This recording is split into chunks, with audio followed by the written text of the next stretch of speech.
여러분 반갑습니다. 이번 영상은 만능 치트키인 여염이라는 단어에 대해서 한번 이야기해 보겠습니다.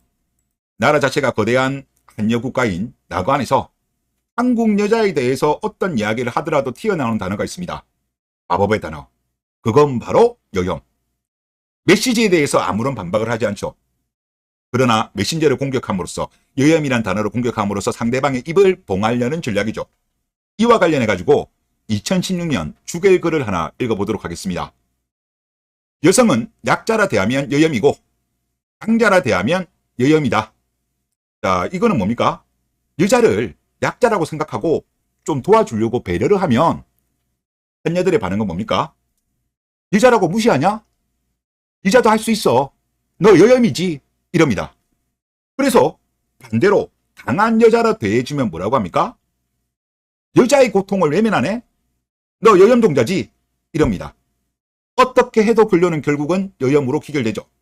이어서 평등한 권리를 갖는 인간으로서 대하면 여염이고 여성이라고 대하면 여염입니다. 남자 여자 구분 없이 평등하게 대하면 뭐라고 하나요? 남자가 말이야 째째하게 여자에 대한 배려가 없어.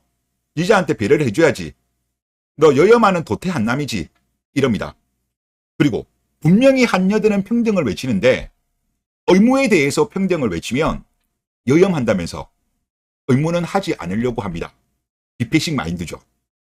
이어서 여성을 보호해야 할 존재라고 하면 여염이고 그렇다고 해서 보호하지 않으면 여염이다. 자, 여자를 약자로 보냐? 여자를 보호하려고 하면 여자를 약자로 보냐? 여자도 할 수 있다. 그런 식으로 반응을 하죠. 그러면 보호 안 해도 되겠네? 그러면 또 뭐라고 합니까? 여성의 안전에 대해서 무관심하구나. 너 여염하는구나. 이렇게 또 반발을 합니다. 이어서 여자가 할 수 없는 일을 하라고 하면 여염이며 여자가 할 수 없는 일을 하지 말라고 해도 여염입니다. 또한 여자가 할 수 있는 일을 하라고 해도 여염이고 여자가 할 수 있는 일을 하지 말라고 해도 여염이며 스스로 알아서 하나의 개인체로서 책임과 권리를 다하라고 해도 여염입니다. 즉 이거죠. 여자가 못하는 걸 좀 하라고 하면 힘들어하는 걸 하라고 하면 여자가 어떻게 이걸 해? 나약한 여자가 너 여염이지 이럽니다.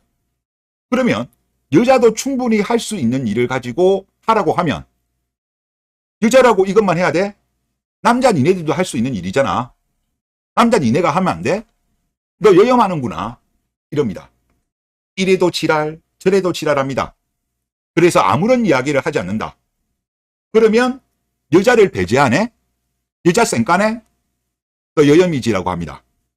이어서 따라서 당신이 말을 하는 순간 여염이고 그렇다고 해서 당신이 침묵해도 여염입니다라는 글입니다.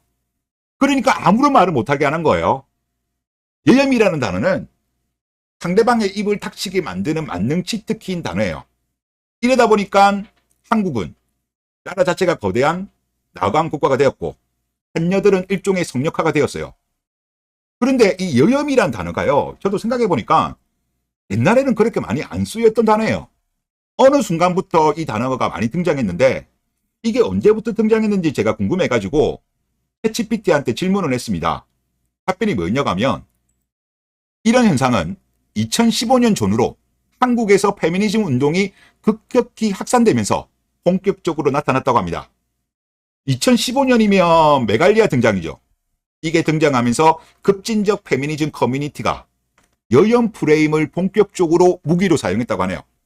그리고 2016년 강남역 살인사건 때 남자들이 무슨 말을 해도 따라붙는 만능 프레임으로 진화하게 되었답니다. 그리고 SNS와 인터넷 커뮤니티의 확산으로 극단적인 의견이 빠르게 확산되었고 그 결과 조금만 여성 이슈에 대해서 부정적인 의견을 내더라도 바로 여염으로 낙인 찍히는 사회 분위기가 형성이 되었다고 합니다. 이런 분위기가 되다 보니까 저도 여러 차례 이야기를 했는데 1990년도, 2000년도, 2010년대 초반까지만 하더라도 언론에서 한여들에 대해서 비판적인 기사가 제법 검색이 됩니다. 그러다가 2010년대 중반 이후로 지금까지 그런 비판적 기사는 종적을 감추게 됩니다. 그런 기사 싫으면 여염이라고 공격을 받으니까. 그리고 개그 프로그램 같은 경우도 2010년대 초반까지만 하더라도 특히 여자 나이에 대해서 조롱하는 개그 소재가 많았어요. 이제는 그런 소재가 안 나오죠. 왜? 그런 이야기했다가 여염으로 낙인 찍히기 때문에 아예 사라져버리게 된 겁니다. 그리고 노산이라는 이야기를 해도요, 여염이라고 합니다. 아니, 이거는 과학적인 사실이잖아요. 이게 왜 여염입니까? 그리고 명품 소비 전 세계 1위, OECD 낙태율 1위, 성형 전 세계 1위, 매춘 전 세계 2위, 이런 이야기를 해도 여염이랍니다. 비판이죠. 비판과 혐오는 다릅니다. 비판은 문제를 개선하기 위해서 문제점을 지적하는 거예요. 혐오는 그냥 상대방이 싫어서 그냥 혐오하는 것일 뿐입니다. 그런데 개선을 위해서 이대로 가면 안 된다, 문제가 많다, 이런 문제점을 지적해도 여염으로 낙인을 찍어가지고 말을 못하게 만드는 거예요. 그로 인해 가지고 대한민국 같은 경우는 나라 자체가 거대한 한여인 국가가 되었죠. 정치 권력과 또 결탁했고, 그리고 성역화가 되었고, 절대 권력을 갖게 되었습니다. 여염이란 프레임으로 견제를 받지 않게 되었죠. 아무도 이거에 대해서 말을 못하니까, 언론들도 말도 못하고, 지식인, 전문가, 정부도 말을 못하니까 견제가 없어진 거야. 견제가 없다 보니까 대한민국 한여들 같은 경우는 각종 나쁜 지표가 전 세계 1위를 많이 기록하는 기염을 토하고 있는 거죠. 반면 한남들 같은 경우는 엄청난 비판 견제를 받고 있다 보니까 나쁜 지표에서 전 세계 1위를 기록하는 게 없습니다. 즉, 견제받지 않는 권력은요, 반드시 부패합니다. 헌법기관 중에 선관위 보세요. 선관위 저 부정채용 보면 저게 말이 됩니까? 견제를 안 받으니까 저렇게 엉망이 되는 거예요. 지금 대한민국 한여들도 최근 들어서야 좀 비판을 커뮤니티 위주로 많이 받지만, 아직까지도 언론이라든가 지식인이라든가 정치권에서는 한여들은 오냐 지금 방어해주고 있잖아요. 그러니까 지금까지도 계속적으로 부패하고 정신을 못 차리고 있는 거예요. 그나마 조금 나아지는 게 남자들 중심으로 해서 비판의 목소리가 가해져서 조금 나아진 거지, 아직까지는 멀었다니까요. 그래서 정리하면 여염이란 단어는요, 메시지를 반박을 못하니까 메신저를 공격하는 프레임 전략의 일종입니다. 그 이상 그 이하도 안 해요. 그래서 이거에 당하면 안 된다.